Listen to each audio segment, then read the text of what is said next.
Hello guys, नमस्कार। मैं भावेश गजपाल आपका स्वागत करता हूं अपने YouTube चैनल लक्ष्य विद भावेश गजपाल। यदि आप मेरे चैनल पर नए हैं तो चैनल को सब्सक्राइब जरूर करें, साथ ही बाजू में जो बेल आइकॉन है उसे प्रेस करें। इसके अलावा आप बाकी के वीडियो प्राप्त करने के लिए डिस्क्रिप्शन बॉक्स में जाएं या प्लेलिस्ट पे बाकी के वीडियोस प्राप्त कर सकते हैं। तो आज चलिए हम आज पढ़ते हैं छत्तीसगढ़ आर्थिक सर्वेक्षण छत्तीसगढ़ 2019-20 का पार्ट 18। इसके पहले मैंने इकोनॉमिक सर्वे के 18 वीडियो बना रखे हैं, सभी को अलग से प्लेलिस्ट में डाल रखा है, जिनमें से वीडियो नंबर 13 से लेकर ये 18वां तक पूरा कृषि और वानिकी से संबंधित है। पूरे वीडियो आपको देखने चाहिए।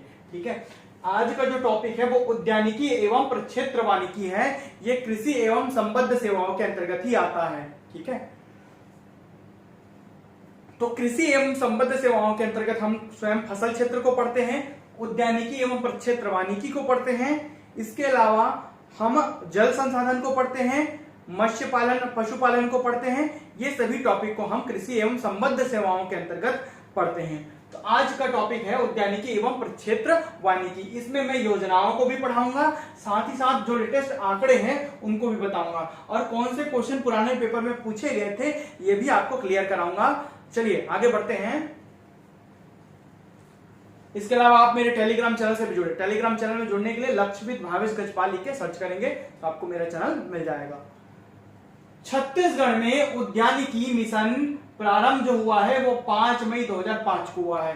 पूछा गया था कि छत्तीसगढ़ में उद्यानिकी मिशन कौन सी पंचवर्षीय योजना के तहत लागू की गई थी। तो 10वीं पंचवर्षीय योजना के तहत छत्तीसगढ़ में उद्यानिकी मिशन 5 मई सन 2005 को लागू किया गया था।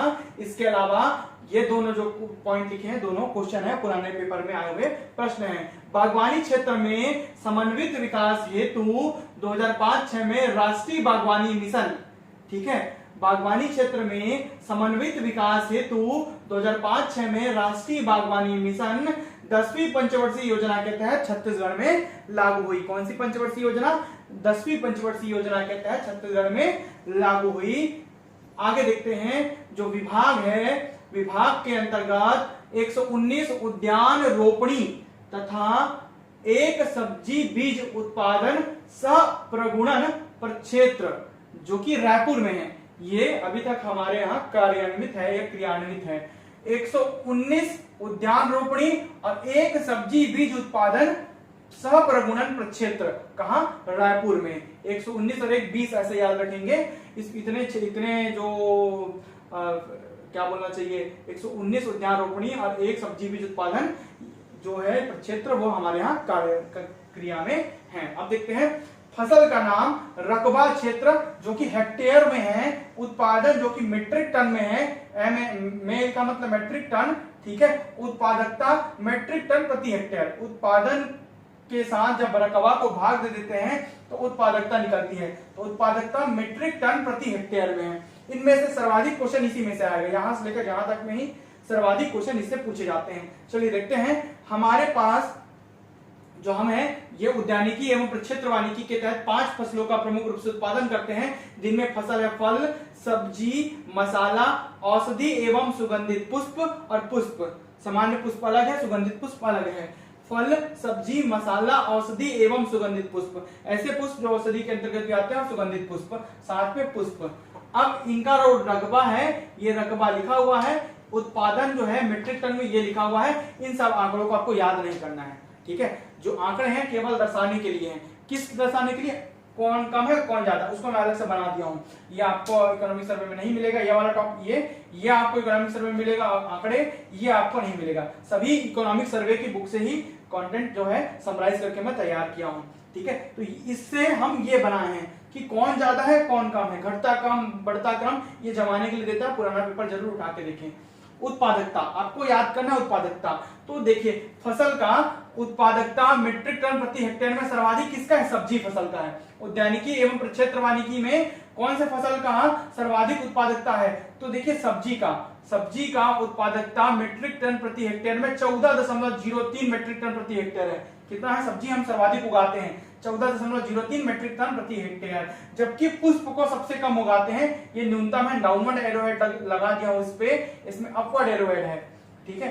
5.33 मीट्रिक टन प्रति हेक्टेयर के साथ पुष्प सबसे कम उगाते हैं हम। ठीक है, अब देखते हैं कुल, अगर इन सभी पांचों का एवरेज जब निकाला जाएगा कुल, तो इसको लिख दिया अलग से, उत्पादकता मीट्रिक टन प्रति हेक्टेयर फसलों का कुल योग। अगर पूछेगा कुल योग 2018-19, आंकड़ा हम किसका पढ़ते हैं, हालांकि आर्थिक सर्वेक्षण 19-20 का है, लेकिन ये जो है ना हमेशा हम 18-19 का पढ़ते हैं, ध्यान दीजिएगा। 18-19 लिखकर ही आएगा, 19-20 लिखकर नहीं आता है, या तो फिर जमाने दे देगा। तो 18-19 का 11.83 है, कुल कितना है 11.83 मीट्रिक टन प्रति हेक्टेयर है। अगर सभी का पूछेगा पांचों का, तो ये है पर्टिकुलर, सबसे कम में ये है, सबसे ज्यादा में सब्जी है। सब्जी को पूछ चुका है कि सबसे ज्यादा किसका उत्पादकता है, तो सब्जी का। उत्पादन पूछेगा तो ये है, अगर पूछे रकबा पूछेगा तो ये है। देखिए अब रकबा पूछेगा कि रकबा के हिसाब से क्रमवार जमाइए, या रकबा के हिसाब से, रकबा जो कि हेक्टेयर में है उसको क्रम से जमाइए, सबसे ज्यादा और सबसे कम कौन सा है, या सबसे ज्यादा सबसे कम अलग से पूछ दिया तो आपको यहां से दिखा जाएगा। सब्जी, देखिए सब्जी के रकबा के हिसाब से, देखिए ये सब ज्यादा है, उसके बाद फल आएगा, सब्जी के बाद ये आंकड़े इसी क्रम को जमाने के लिए यूज किए गए हैं। तो सब्जी के बाद कौन आता है, फल, रकबा के हिसाब से फल है, फिर रकबा के हिसाब से ही मसाला है तीसरे नंबर पे, चौथे नंबर पे पुष्प आता है, ये ज्यादा है, देखिए 14,008 है ये, जबकि 8,865 है। उसके बाद पुष्प है, उसके बाद औषधि एवं सुगंधित पुष्प है, औषधि एवं सुगंधित पुष्प, और सुपुष्प लिखा मतलब औषधि एवं सुगंधित पुष्प है। अगर पूछेगा उत्पादन मीट्रिक टन में क्रम जमाओ, ये योगदान पूछेगा, उत्पादन का योगदान बताइए, अधिकतर उत्पादन का योगदान लिख के देता है, इसका क्रम जमाने के लिए बता देता हूं। उत्पादन में सर्वाधिक, उत्पादन केवल मीट्रिक टन में, उत्पादन में सर्वाधिक सब्जी है, फिर फसल का उत्पादन, फल का उत्पादन होता है, फिर मसाला का उत्पादन होता है, फिर पुष्प का, फिर औषधि एवं सुगंधित पुष्प। इस बार ये दोनों सेम हैं, पिछले समय आगे पीछे थे, इस बार ये दोनों का क्रम सेम है। सबसे कम औषधि एवं सुगंधित पुष्प का उत्पादन करते हैं, और रकबा हिसाब से भी औषधि एवं सुगंधित पुष्प ही है सबसे कम में, जबकि सबसे ज्यादा में दोनों में सब्जी ही है। अब बढ़ते हैं उत्पादकता की ओर, मीट्रिक टन प्रति हेक्टेयर, ये वाला, इसका क्रम जमाते हैं हम। उत्पादकता मीट्रिक टन प्रति हेक्टेयर में क्रम, तो सबसे पहले आएगा सब्जी 14.03 के साथ, फिर फल आएगा 9.90 के साथ, फिर मसाला आएगा आपका 7.04 के साथ, फिर औषधि एवं सुगंधित पुष्प आएगा 6.54 के साथ, फिर सबसे कम में पुष्प है 5.33 के साथ, और सभी का कुल है 11.83। इसको जोड़े नहीं है भाई, है ना, ये अलग से निकाला जाता है, इसको जोड़ोगे तो 11.33 थोड़ी आएगा, ये पांचों का अलग से है। ठीक है, अब देखते हैं राज्य पोषित योजनाओं के बारे में। हम पढ़ते हैं राज्य पोषित योजनाएं, तो बेसिकली मैं 6 योजनाओं को लिखा हूं, 6 योजनाएं आपके आर्थिक सर्वेक्षण में मुख्य रूप से दी गई हैं। इसके क्वेश्चन को सर्वाधिक बार पूछा गया है कि केंद्र और राज्य का अंश कितना है। ठीक है, तो यही आपको याद रखना है, इसको अलग से लिख दिया हूं मैं। देखिए पहला राज्य पोषित योजनाओं में फल विकास कार्यक्रम। ठीक है, तो बैंक ऋण लेने पर, यदि किसान जो है बैंक ऋण लेते हैं, तो किसके लिए बैंक ऋण किस पर लेते हैं, आम, पपीता एवं केला के रोपण के लिए, केला के पौधे उगाने के लिए, आम, पपीता एवं केला के पौधे के रोपण के लिए यदि किसान बैंकों से ऋण लेते हैं, तो नाबार्ड द्वारा जो तय किए गए मापदंड है उनके आधार पर उन्हें 25% अनुदान मिलेगा, मतलब सब्सिडी मिलेगी। जितना भी पैसा वो लेंगे, पहले उनको पूरा पैसा लेंगे, उसमें से 25% का उनको ब्याज नहीं पटाना पड़ेगा, छूट मिल जाता है, 25% की सब्सिडी इसमें मिलेगी। ठीक है, फल विकास कार्यक्रम के तहत। ठीक है, दूसरा जो कार्यक्रम है, इसी में एक और है बिना बैंक ऋण के, लेकिन अगर जो व्यक्ति बैंक ऋण नहीं लिया वो कैसे करेंगे, तो जो बिना बैंक ऋण के हैं, अर्थात बैंक ऋण नहीं लिए हैं, तो उनको केवल आम पर ही मिलेगा, उनको केवल आम के पौधे रोपण करने पर ही 25% का सब्सिडी मिलेगा, अनुदान मिलेगा केवल आम के लिए। जबकि जब बैंक ऋण लेंगे तो आम, पपीता और केले के रोपण के लिए उनको सब्सिडी दिया जाएगा। दूसरा जो योजना है वो है नदी कछार तटों पर लघु सब्जी उत्पादक समुदाय। लघु सब्जी, नदी के साथ तटों पर देखें जो कई लोग सब्जी उत्पादन करते हैं, तो लघु सब्जी उत्पादक समुदाय जो कि बीपीएल हैं, बिलो पॉवर्टी लाइन है, गरीबी रेखा के नीचे हैं, एवं लघु एवं सीमांत कृषक हैं।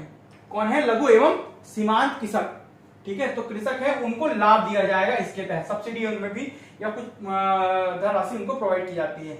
अब देखते हैं तीसरा ही सबसे इंपॉर्टेंट है, राज्य पोषित सूक्ष्म सिंचाई योजना। याद रखिएगा इसका नाम, राज्य के द्वारा पोषित सूक्ष्म सिंचाई योजना, ड्रिप से सिंचाई करते हैं, है ना। सूक्ष्म सिंचाई योजना के तहत कितना अनुदान है याद रखिएगा, तो सामान्य कृषकों को ड्रिप सिंचाई में अनुदान जो दिया जा रहा है मतलब और साथ ही लघु एवं सीमांत कृषकों को भी जो अनुदान दिया जा रहा है वो दिया जा रहा है 2013-14 से पूरे जिले में लागू है। 2013-14 से पूरे छत्तीसगढ़ के पूरे 28 के 28 जिले, तब तक 27 थे, अभी वर्तमान में 28 हो गए, तो पूरे 28 जिलों में लागू। ठीक है, 2013-14 से पूरे जिलों में लागू, तब 27 जिले थे, तो 27 जिलों के आधार पर ही पढ़ना है। ठीक है, लघु एवं सीमांत कृषकों को, ठीक है, 70% अनुदान देंगे। सामान्य कृषकों को ड्रिप सिंचाई में अनुदान देंगे 2013-14 से पूरे जिलों में। लघु एवं सीमांत कृषकों को 70% अनुदान, बड़े कृषकों को 50% अनुदान। ठीक है, इस 70% जो अनुदान जो सब्सिडी होगा उसमें केंद्र 33% पैसा देगा और राज्य 37% हिस्सेदारी रखेगा। 33% हिस्सेदारी केंद्र का, 37% हिस्सेदारी राज्य का। जो बड़े कृषकों को अनुदान दिया जाएगा सब्सिडी 50% की, उस 50 में से केंद्र का हिस्सा 27% का और राज्य का हिस्सा 23% का हिस्सेदारी रहेगा इसमें। अब देखते हैं चौथा, कम्युनिटी फेंसिंग योजना। फेंसिंग, ठीक है, बाड़ा बनाने के लिए। तो कम्युनिटी फेंसिंग योजना के तहत उद्यानिकी फसलों हेतु 2016-17 से ये योजना क्रिया में है। ठीक है, तो कम्युनिटी फेंसिंग योजना 2016-17 से क्रिया में उद्यानिकी फसलों हेतु। तो देखते हैं इसी के अंतर्गत राष्ट्रीय बागवानी मिशन के अंतर्गत 5 प्रकार के कार्यक्रम किए जा रहे हैं। कम्युनिटी फेंसिंग योजना के तहत ये आएगा और साथ साथ राष्ट्रीय बागवानी मिशन के अंतर्गत आएगा।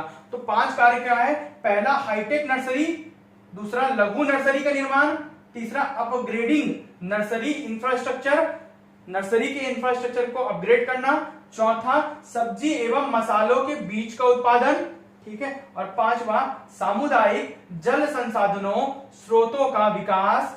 2019-20 तक 5 सामुदायिक टैंक एवं 100 वाटर हार्वेस्टिंग सिस्टम का कार्य पूर्ण हो चुका है। ये आंकड़े याद रखना है, कितना? 5 सामुदायिक टैंक और 100 वाटर हार्वेस्टिंग सिस्टम का कार्य पूर्ण हो चुका है 2019-20 तक। ठीक है, इस आर्थिक सर्वेक्षण तक। कौन सी योजना के तहत? कम्युनिटी फेंसिंग योजना के तहत। 5वीं जो योजना है वो है प्रधानमंत्री कृषि सिंचाई योजना। ठीक है, इसके तहत भी जो ऋण लेंगे किसान, ठीक है, कृषि सिंचाई हेतु, उनको लघु एवं सीमांत कृषकों को 70% का अनुदान देगा। सेम यही प्रोसेस है। ठीक है, 70% का अनुदान और बड़े किसानों को 50% का अनुदान दिया जाएगा। 2019-20 तक 5000 हेक्टेयर ड्रिप सिंचाई का लक्ष्य रखा गया है। ये प्रधानमंत्री कृषि सिंचाई योजना है और ये राज्य के द्वारा सूक्ष्म सिंचाई योजना है। ये राज्य सरकार के नाम से चलती है, ये पीएम के नाम से चलता है। ठीक है, इतना ही डिफरेंस है इसमें।